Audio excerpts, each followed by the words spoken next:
नमस्कार, समाधान इन हिंदी चैनल में आपका स्वागत है। मेरा आज का वीडियो शेक्सपियर का ग्रेट ट्रेजेडी ड्रामा जिसका नाम हैमलेट है के बारे में है। आपको मैंने इसके पहले शेक्सपियर के और भी ग्रेट ट्रेजेडी जिसमें मैंने आपको 4 ग्रेट ट्रेजेडी के बारे में बताया था, जिसमें हैमलेट, मैकबेथ, ओथेलो और किंग लियर था। तो उसी में मेरा जो हैमलेट है यही मेरा आज का विषय का टॉपिक है, यही मेरा आज का वीडियो है। इसके पहले मैं आपको मैकबेथ के बारे में और ओथेलो के बारे में मैंने आपको बता दिया है। उसका वीडियो अगर आप लोग ने देखा होगा तो ठीक है, नहीं देखा होगा तो आप मेरे प्लेलिस्ट में जो विलियम शेक्सपियर का प्लेलिस्ट है उसमें आप जाएंगे तो आपको मेरे उन वीडियो के लिंक मिल जाएंगे, और नहीं तो आप डिस्क्रिप्शन बॉक्स से भी मेरे उस वीडियो तक पहुंच सकते हैं। तो मैंने बताया था कि शेक्सपियर ने कुल 37 ड्रामा लिखा था, कुल 37 ड्रामा उन्होंने रचना किया था। तो 37 में उनके जो 4 ग्रेट ट्रेजेडी है उसमें से यही 4 हैं। तो उसी में से हैमलेट भी है, ये भी ग्रेट ट्रेजेडी में आता है। और हैमलेट जो है, ठीक है, ये शेक्सपियर का एक ऐसा ड्रामा है जिसे टी.एस. इलियट ने आर्टिस्टिक फेल्योर कहा कि यह कलाकार की असफलता था। तो यहाँ पे जो आर्टिस्टिक फेल्योर जो टी.एस. इलियट ने कहा हैमलेट को, तो ये क्यों कहा है इसके बारे में हम जब इसके नाटक के बारे में पढ़ते हैं, ठीक है, इस नाटक के बारे में हम डीप में इसका बारे में स्टडी करते हैं, अध्ययन करते हैं, तो हमको पता चल जाता है कि वह क्या है, यह विलियम शेक्सपियर का एक आर्टिस्टिक फेल्योर ड्रामा है। तो हैमलेट के बारे में अब मैं आपको शुरू करता हूँ। तो हैमलेट के बारे में मैंने उनके जो मेन कैरेक्टर हैं उसको मैं दे दिया हूँ, एक एक करके मैं सभी कैरेक्टर के बारे में बताऊँगा और उससे रिलेटेड जो मेन घटना है उसके बारे में भी मैं आपको बताऊँगा।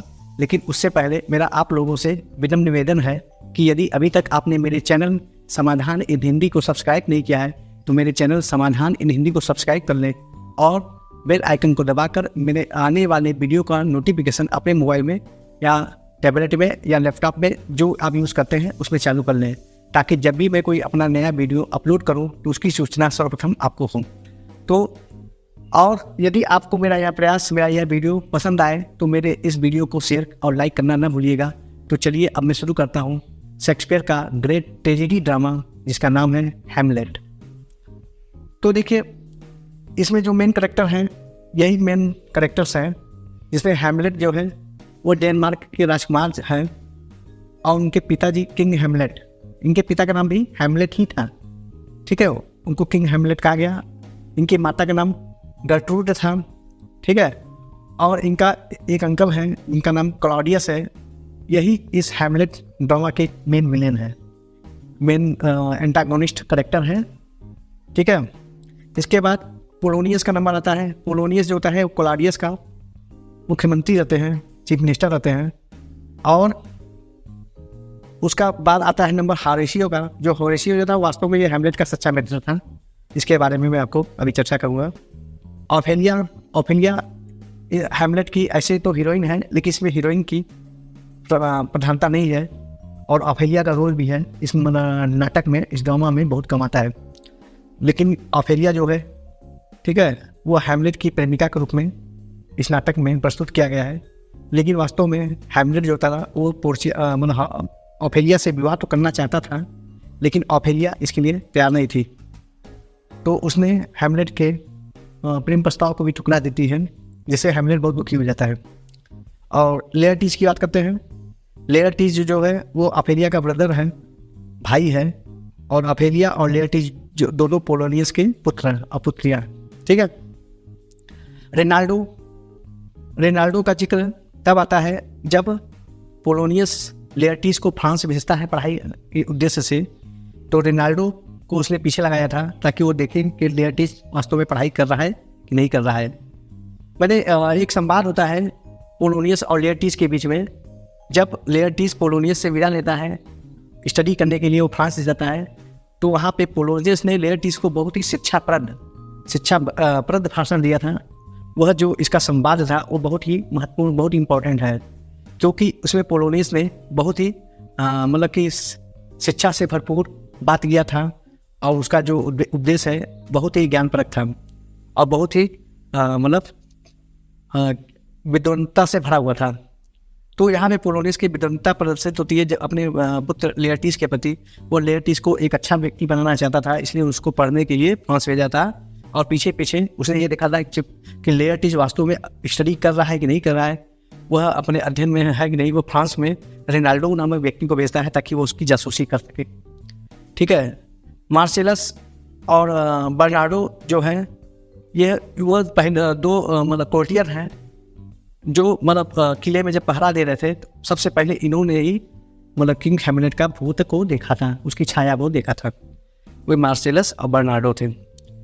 जो आश्रित था ये वास्तव में लेयर्टिस और हैमलेट के बीच में जो तलवारबाजी होती है तो उसमें आश्रित ने ही हैमलेट को चुनौती दिया था कि वह लेयर्टिस से युद्ध करे। तो यह ही संदेश पहुंचाया था, उसका नाम आश्रित था। रोजेनक्रेंटेज और ग्लिडस्टर्न जो है ये भी दो कोर्टियर हैं। ठीक है, और ये दोनों जो थे, ये दोनों जो कोर्टियर थे ये क्लोडियस के मतलब क्लोडियस के कोर्टियर थे। और इन्होंने ही मतलब इनको इसलिए लगाया गया था कि वो ये पता लगे कि हैमलेट के पागलपन का व्यवहार कर रहा है। तो पागलपन हैमलेट के पागलपन का व्यवहार जांचने के लिए क्लॉडियस ने रोजेनक्रेंटेज और ग्लिडस्टर्न को नियुक्त किया था। तो ये मैंने सूचना परिचय दे दिया सभी कैरेक्टर्स का। अब मैं आपको पूरे मतलब हैमलेट का जो कथानक है, जो प्लॉट है, उसको मैं आपको बता रहा हूँ। तो मैं जैसा कि मैं बता रहा हूँ कि ये जो प्लेस है डेनमार्क, सारी घटनाएं डेनमार्क में ही घटित होती है। कुछ घटनाएं इंग्लैंड में भी घटित होती है, लेकिन जो उसकी अधिकांश घटनाएं जो हैं वो डेनमार्क में ही घटित होती है। इसलिए मैं स्थान डेनमार्क लिख दिया हूँ, क्योंकि शेक्सपियर का जो हैमलेट का जो प्लॉट है वो डेनमार्क में ही था। तो चलिए शुरू करते हैं। तो हैमलेट जैसा है कि प्रिंस आप डेनमार्क के राजकुमार थे। हैमलेट एक बुद्धिमान व्यक्ति था और हैमलेट एक बहुत ही जिंदा दिल व्यक्ति था। वह एक आशावान व्यक्ति था और वह उसके अंदर जीने की एक ललक थी। वह बहुत प्रसन्न व्यक्ति था, लेकिन उसकी प्रसन्नता तब समाप्त हो जाती है जब उसको पता चलता है कि उसके पिता की मृत्यु, जिसका नाम भी हैमलेट ही था, जहर से हो गई। मतलब किसी ने उसको बताया कि उसके पिता की मृत्यु हो गई, जो सांप के काटने के से हुई और जहर से उसकी मृत्यु हो गई। तो हैमलेट जो था वह सोचा यह जो घटना घटित हुई है, जो उसके पिता की मृत्यु हुई है, यह कोई साधारण घटना नहीं प्रतीत होती है। वास्तव में इसके पीछे किसी षड्यंत्र की बू आ रही है और इसके पीछे हो न हो उसके अंकल क्लॉडियस का हाथ है। क्लॉडियस मैं बताया था कि ये हैमलेट के अंकल हैं। तो क्लॉडियस का हाथ है। तो उसका जो शंका था हैमलेट का, क्लॉडियस ने ही ऐसा किया है, क्योंकि क्लॉडियस जो था वो उसके पिता से ईर्ष्या रखता था, द्वेष रखता था और वह स्वयं डेनमार्क का राजा बनना चाहता था। उसके अंदर यह महत्वाकांक्षा थी। तो हैमलेट को लगा कि कहीं इसके पीछे उसके अंकल क्लॉडियस का तो हाथ नहीं है। तो उसके मतलब इस शंका का पुष्टि तब और हो जाती है जब कुछ ही दिनों में उसको पता चलता है कि उसकी माँ, जिसका नाम गर्ट्रूड था, उसने उसके अंकल क्लॉडियस से विवाह कर लिया। तो उसको यानी कि हैमलेट को यह बहुत ही अस्वाभाविक लगा। उसको लगा कि अभी पिता की मृत्यु के ज़्यादा दिन भी नहीं हुए और कैसे उसकी माँ इतनी निष्ठुर हो गई कि वह उसके अपने अंकल से विवाह कर ली। आखिर क्या कारण था कि यह सब कुछ इतनी जल्दी में हुआ। तो उसको लगा कि हो न हो उसके अंकल के साथ साथ उसकी माँ का भी उसके पिता को मांगने में हाथ है, क्योंकि उसको अपने माँ पर भी शंका होता है। तो वो अपने माँ से भी घृणा करता है, क्योंकि उसकी माँ जो थी वो भी उसके अंकल से मिली हुई प्रतीत होती है। लेकिन इसी बीच में एक और घटना घटित होती है कि होरेशियो नामक एक व्यक्ति, जो कि हैमलेट का मित्र था, उसने कहा कि उसको मतलब मार्सेलस और बर्नार्डो के द्वारा पता चला है कि उसके पिता का जो भूत है, उसके पिता की जो साया है, वह किले की दीवार पर देखी गई है। जब वो लोग किले पर पहरा दे रहे थे तभी यह घटना घटित हुई है। अगर वो चाहें तो सत्यता की परख कर सकता है। तो हैमलेट को होरेशियो के बात पे विश्वास था, ठीक है, लेकिन वो सोच रहा था कहीं मेरे जाने से उसके पिता का भूत जो है डिसअपियर न हो जाए, गायब न हो जाए। तो उसने एक साधारण व्यक्ति का भेष सुनाता है और भेष सुनाकर वो होरेशियो के साथ साथ उस स्थान पर पहुंच जाता है जहाँ पे मार्सेलस और बर्नार्डो ने बताया था कि वहाँ पे उसके पिता का साया दिखाई दिया था। जब हैमलेट वहाँ पहुँचता है तो उसे वास्तव में उसकी मुलाकात अपने पिता किंग हैमलेट से होती है। तो किंग हैमलेट को समझाता है, कहता है कि उसको घबराने की आवश्यकता नहीं है, उसको परेशान होने की आवश्यकता नहीं है, क्योंकि उसके माँ का, ठीक है, उसमें कोई रोल नहीं है। वह अपने माँ को उसकी मृत्यु के लिए जिम्मेदार न ठहराया है, बल्कि यह कारण उसका अपना भाई क्लॉडियस द्वारा किया गया है। क्लॉडियस ने ही उसको उसकी हत्या की है। इसलिए वह अगर चाहे तो क्लॉडियस को सजा दे सकता है, लेकिन वह अपने माँ को इन सब चीज़ों से दूर रखे। तो क्लॉडियस जो होता है हैमलेट को आश्वस्त कर देता है कि वह अपने माँ के प्रति दयावान बना रहे, उसके प्रति निष्ठुर न बने, कठोर न बने। हैमलेट भी किंग हैमलेट को आश्वस्त करता है कि वह ऐसा ही करेगा। तो उसके बाद किंग हैमलेट का जो भूत था, छाया था, डिसअपीयर हो जाता है। अब हैमलेट को यह शंका कंफर्म हो गया था कि अब उसके पिता क्लॉडियस का हाथ है, ठीक है, उसके पिता की हत्या में उसके चाचा क्लॉडियस का हाथ है। लेकिन उसको लगा कहीं ऐसा ना हो कि जो भूत हो वह उससे झूठ बोल रहा हो, क्योंकि भूत प्रेत पे भरोसा करना ज़्यादा उचित नहीं है। तो क्योंकि वे मर चुके हैं तो उनका जीवन जीवित व्यक्तियों से बहुत ज़्यादा संबंध नहीं रह जाता। तो कहीं ऐसा ना हो कि जो उसके पिता का जो भूत है वो उसको बेवकूफ़ बना रहा है। तो उसकी पुष्टि करने के लिए हैमलेट ने पागलपन का रोल किया। वह अपने आप को पागल घोषित कर दिया। वह अपने आप से बड़बड़ाने लगा, अपने आप से चिल्लाने लगा और अपने से ही बात करता था। तो यह लोगों को यह दिखाना चाहता था कि उसका जो मस्तिष्क है, ठीक है, वह अस्थायी हो गया, अनकंट्रोल हो गया है, अनियंत्रित हो गया है, और वह लोगों पर चिल्ला पड़ता था और ज़्यादा से ज़्यादा अकेले जीवन व्यतीत करता था और अपने से ही जोर आवाज़ में बात करता था। तो उसका यह पागलपन उसके माँ द्वारा देखा नहीं गया। लेकिन उसका जो अंकल था उसको ये शंका हुआ कि आखिर हैमलेट अचानक ऐसा व्यवहार क्यों करने लगा। आखिर क्या बात है कि हैमलेट इस प्रकार से पागलपन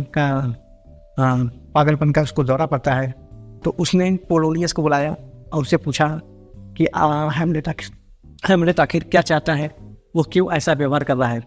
पोलोनियस एक चतुर व्यक्ति था, एक चालाक व्यक्ति था। वह सब तुरंत समझ गया कि जरूर हैमलेट हम लोगों को बेवकूफ़ बना रहा है। तो उसने कहा कि हैमलेट जो पागल है, ठीक है, वह इसलिए पागल नहीं है, उसके पागलपन का कारण कुछ और है। तो यहाँ पे पोलोनियस ने क्लॉडियस को एक सत्यता बताई। उसने कहा कि उसकी पुत्री का नाम ओफेलिया है। पोलोनियस ने बताया कि उसकी पुत्री का नाम ओफेलिया है, जिससे हैमलेट जो है विवाह करना चाहता है। लेकिन वह उनकी बातें छिप कर सुन रहा था। तो उसने सुना था कि ओफेलिया ने हैमलेट को विवाह के से इनकार कर देता है। तो कहीं ऐसा न हो कि हैमलेट विवाह के उस प्रस्ताव को अस्वीकार हो जाने के कारण ही वह पागलपन का दौरा उसको पड़ रहा है, वो पागल हो गया है। तो पोलोनियस ने ओफेलिया के बारे में बताया कि ओफेलिया के साथ ऐसा हैमलेट ने किया था कि शायद इसके पीछे यह कारण हो। तो हैमलेट जो होता है वो सोचता है कि किस प्रकार पता लगाएं कि आखिर कैसे भूत की बातें सत्य हैं, उसके पिता की बातें सत्य हैं। तो उसने सत्यता का पता लगाने के लिए अपने मित्रों की सहायता से उसने एक चाल चला। उसने यहाँ कहा जाता है कि इस ड्रामा में प्लाट विद इन प्लाट है, कि इस कथानक के अंदर कथानक है। तो इसमें एक कथानक और आता है जिसमें कहते हैं मर्डर ऑफ बोनजेगो। तो जो मर्डर ऑफ बोनजेगो है उसी यह नाटक का एक अंश है जो कि नाटक में फिल्माया जाता है, इसी नाटक में फिल्माया जाता है। तो गोंजेगो का मर्डर जो था वह हैमलेट द्वारा आयोजित किया जाता है, जो उसके मित्र लोग एक्टर बनकर उसको परफॉर्म कर रहे थे। तो गोंजेगो का जो मर्डर था उसमें यह प्रदर्शित करना था कि गोंजेगो जो है एक ड्यूक है, ठीक है, उसकी मृत्यु उसका जो मर्डर है उसका है अपना भाई करता है, और उसका भाई ही उसके पत्नी यानी अपने भाभी से विवाह कर लेता है। तो इस टाइप का चीज़ फिल्माना था, और इसको फिल्माना था तो ऐसे ही पता चल सकता था कि क्लॉडियस वास्तव में क्लॉडियस का उसका हाथ इस मर्डर के पीछे है कि नहीं। तो नेक्स्ट डे इस नाटक का मंचन होता है। तो नाटक में ये भी दिखाया गया था कि जो गोंजेगो की पत्नी थी उसने शुरू में गुंजेको को आश्वस्त किया था कि वह उसके मृत्यु के बाद किसी से विवाह नहीं करेगी। लेकिन उसके बाद भी नाटक में क्या होता है कि जब वो बगीचे में सो रहा था तो गुंजेको के कान में जहर डालकर उसकी मतलब विलन जो होता है उसको मार डालता है। तो उसके मारने के बाद जब यह घटना इतना मतलब उत्तेजित करने वाली थी कि क्लोडियस जो होता है चीखने चिल्लाने लगता है, लाइट जो अंधेरा था जल जाता है, नाटक का मंचन समाप्त हो जाता है। तो हैमलेट को विश्वास हो जाता है कि अब हो न हो निश्चित रूप यह सत्य हो गया कि क्लोडियस ही मतलब उसके पिता के मर्डर के पीछे उसका हाथ है। तो हैमलेट क्लोडियस पर कंफर्म हो गया। अब उसने क्लोडियस को मारने की योजना भी बना सोचता है क्लोडियस से किस प्रकार वो बदला ले। तो उससे पहले क्लोडियस से वह अपना बदला लेता, लेकिन पोलोनियस ने हैमलेट की माँ गर्टरूड से आग्रह किया कि वह जाकर पहले हैमलेट को समझाए और उसे मतलब यह बताए कि उसके पिता के मर्डर के पीछे उसके मतलब पति यानी कि क्लोडियस का कोई हाथ नहीं है। तो गर्टरूड जो होती है वो हैमलेट को समझाने के लिए उसको अपने कमरे में बुलवाती है। लेकिन पोलोनियस को इस बात पे विश्वास नहीं था। उसने सोचा कि पता नहीं माँ और बेटे के बीच क्या बात हो। उस वार्तालाप को सुनने के लिए वह एक पर्दे के पीछे छिपकर बैठ जाता है रानी के कमरे में यानी गर्टरूड के कमरे में, और सोचता है कि देखिए हैमलेट और उनके बीच में क्या बात होती है और क्या निष्कर्ष निकलता है। तो हैमलेट जो होता है वो अपने माँ के आदेश के अनुसार उसके कमरे में पहुँचता है, लेकिन उसके कमरे में पहुँचने से पहले हैमलेट क्लोडियस को देखता है जो कि मतलब कि एक जगह प्रार्थना गृह में प्रार्थना कर रहा था। तो हैमलेट उस समय इतना उत्तेजित था, उसे क्लोडियस पे इतना गुस्सा आ रहा था कि उसने सोचा कि अगर वो अभी चाहे तो अपने अंकल का मर्डर कर सकता है, लेकिन उसने अपने आप को संभालते हुए ऐसा नहीं किया। तो वह अपने माँ से मिलने वहाँ पहुँचता है। तो वहाँ पे माँ बेटे के बीच में कुछ वार्तालाप होते हैं। तो वार्तालाप होते होते बात इतना उत्तेजित हो जाती है कि हैमलेट जो होता है अपना तलवार निकाल लेता है। तो हैमलेट अपना तलवार निकाल लेता है, जिससे उसकी माँ जो होती है डर जाती है, और वह इस तरह डर जाती है कि उसको लगता है कहीं वो उसका पुत्र उसकी हत्या न कर दे। तो और डर का मतलब माहौल ऐसा था कि पोलोनियस भी डर के मारे चीखने लगा। तो पर्दा के पीछे व्यक्ति को चीखते देखकर हैमलेट को शंका होता है। उसने तुरंत अपना तलवार से उस पर्दे पर वार करता है, जिससे पोलोनियस की मृत्यु हो जाती है। पोलोनियस की वही मृत्यु हो जाती है और उसके बाद वह वहाँ से निकल के चला जाता है। तो पोलोनियस की तो मृत्यु हो गई, जिससे क्लोडियस को बड़ा ठेस पहुँचता है। तो सोचता है कि यह हैमलेट जो होता है दिन पर दिन खतरनाक होता जा रहा है। यदि ऐसा होता रहा है तो वह समय दूर नहीं जब हैमलेट उस पर हावी हो जाएगा और उसको मार डालेगा। तो क्लोडियस ने एक चाल चला, उसने हैमलेट को इंग्लैंड भेजा। उसने इंग्लैंड को भेजा और उसके साथ उसको एक पत्र दिया। उस पत्र में उसने सील्ड पैक था। तो उस पत्र में लिखा था कि इंग्लैंड के महाराज के नाम था कि महाराज जब भी इस पत्र को पाए तो जो भी इस पत्र का वाहक हो उसको मार दिया जाए, क्योंकि वह मतलब हमारे और इंग्लैंड के प्रति वह द्रोही व्यक्ति है और उसको मतलब मार दिया जाए।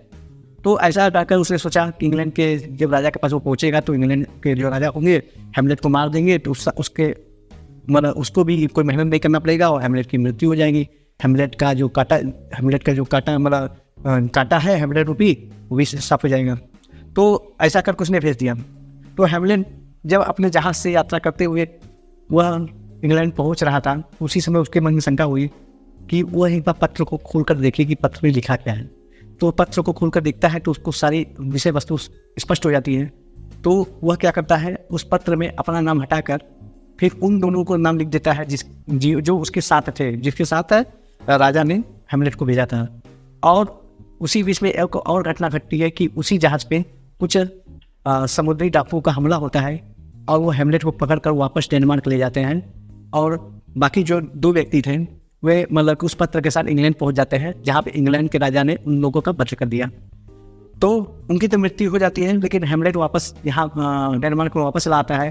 तो हैमलेट जो होता है वह अपने दोस्त होरेशियो को बुलाता है कि वह उसके पास आए, क्योंकि वह बहुत दुखी है। तो होरेशियो और हैमलेट की एक चर्च में वार्तालाप होता है। दोनों वार्तालाप करते रहते हैं।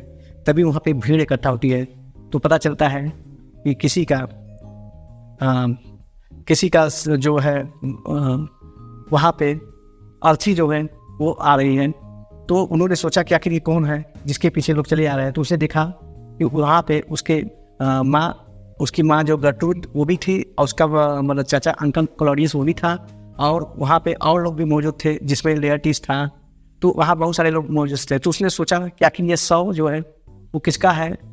तो उस पर पूछताछ पे उसको पता चलता है कि ऑफेलिया का यह मतलब 100 है। ऑफेलिया जो वही लड़की थी जिससे वह बेहद प्रेम करता था, हेमलेट। तो ऑफेलिया की अचानक मृत्यु से उसको बहुत शौक लगता है। तो उसने उसका कारण पूछा कि क्यों ऑफेलिया की मृत्यु हो गई। तो पता चला कि उसके पिता की मृत्यु हो जाने के कारण ऑफेलिया उस दुख को बर्दाश्त नहीं कर सकी और उसने अपने आप को मतलब मार डाला। उसने अपनी सुसाइड कर ली। तो ऑफेलिया की मृत्यु से हेमलेट को काफ़ी धक्का लगता है और वो बहुत ही अपने आप को मतलब पूरी घटना के जिम्मेदार मानने लगता है। तो उसकी माँ भी जो थी गर्टरूड, वो भी ऑफेलिया के मौत से बड़ी दुखी थी। तो वो जब वो फूलों का गुलदस्ता जो मतलब उसके कब्र पे रख रही थी, तो वो कह रही थी कि काश यह गुलदस्ता वो फूल होते जो मैं तुम्हारी सैया पर बिछाती, मतलब जब तुम मतलब कि मेरे पुत्र हेमलेट से विवाह करके जब पहुँचती तो मैं तुमको बहू के रूप में देखना चाहती थी, ऐसा मतलब उसकी माँ ने कहा। तो इससे हेमलेट और भी दुखी हो जाता है कि अब वो चीज़ें नहीं होने वाली हैं। तो उसने देखा लेयरटीज जो उसका भाई था वो ऑफेलिया की मृत्यु से काफ़ी ज़्यादा दुखी था और उसको कब्र को पकड़ कर रो रहा था। तो हेमलेट से रहा नहीं गया, उसने लेयरटीज को ढकेलते हुए कहा कि वह ऑफेलिया को छूकर उसको मतलब गंदा न करें। तो लेयरटीज और हेमलेट के बीच में थोड़ा सा झगड़ा होता है। तो हेमलेट ने बात ही बात पे कहा कि 40,000 भाई भी ऑफेलिया को उतना ज़्यादा प्रेम नहीं कर सकते जितना कि अकेले हेमलेट ऑफेलिया को प्रेम करता है। तो यह जो कोटेशन था ये बहुत महत्वपूर्ण था। तो उसे मतलब यह हेमलेट ने ऑफेलिया के लिए कहा था कि 40,000 भाई भी उतना प्रेम नहीं कर सकते जितना कि वह अकेले ऑफेलिया से प्रेम करता है। तो लेयरटीज मतलब वहाँ पे यह घटना समाप्त हो जाती है। तो उसके बाद क्लॉडियस जो होता है वो हेमलेट के मारने की दूसरी योजना बनाता है, क्योंकि अब उसको पता चल गया कि हेमलेट बचा हुआ है। तो अब की जो योजना थी वह पहले से ज़्यादा खतरनाक थी, क्योंकि इस योजना के तहत ठीक है उसने एक अपने व्यक्ति जिसका नाम ऑसरिक था उसे हेमलेट को कहलवाया कि वो लेयरटीज जो है वह उससे तलवारबाजी युद्ध करना चाहता है। तो यह जो तलवारबाजी युद्ध होगा यह मनोरंजन के तौर पर होगा, दिखावे के लिए होगा। तो इसमें किसी को किसी प्रकार का कोई दिक्कत नहीं होगी और यह कोर्ट में सबके सामने किया जाएगा और जो भी विजेता होगा उसको उचित इनाम दिया जाएगा। तो ऑसरिक द्वारा जब हेमलेट को पता चलता है कि लेयरटीज उससे तलवारबाजी की इच्छा रखता है तो हेमलेट जो होता है उसको सहर्ष स्वीकार कर लेता है। लेकिन हेमलेट को उस तलवारबाजी के पीछे जो षड्यंत्र था उसके बारे में जरा भी बोध नहीं था, क्योंकि उसके बीच षड्यंत्र यह था कि क्लॉडियस ने लेयरटीज को एक बहुत ही खतरनाक तलवार देता है और वो तलवार खतरनाक तो था ही, साथ साथ उस पर जहर लगाया गया था कि अगर जहर का जरा सा भी खरोच अगर जैसे तलवार का अगर जरा सा भी खरोच अगर किसी को लग जाए तो ये जहर जो है उसके शरीर में पहुँच कर ब्लड में घुलकर उसको तुरंत मार डालेगा। तो यह इस तरह से लेयरटीज का तलवार जो था बहुत ही घातक था। तो दोनों के बीच में युद्ध होता है, लेकिन क्लॉडियस हेमलेट से इतना ज़्यादा प्रसन्न था कि उसने सोचा कि अगर लेयरटीज उसको मारने में सफल न होता है तो एक और उसने योजना तैयार किया था। उसने कहा कि अगर युद्ध के जब विराम होता है, मध्यांतर होता है, तो उसमें खिलाड़ियों को पीने के लिए जूस दिया जाता है। तो उस जूस में उसने जहर मिलवा दिया था जो हेमलेट को दिया जाएगा। अगर वह लेयरटीज से नहीं मरेगा तो हेमलेट वो जूस पीकर जरूर उसकी मृत्यु हो जाएगी। तो यह योजना बना था। तो अब वह तलवारबाजी का युद्ध आरंभ होता है, दोनों के बीच में भयानक संघर्ष होता है। हेमलेट जो होता है लेयरटीज से बहुत बढ़िया खेलता है और वह मतलब लेयरटीज को बार बार उसके वार का जवाब देते हुए उसको गिरा देता है।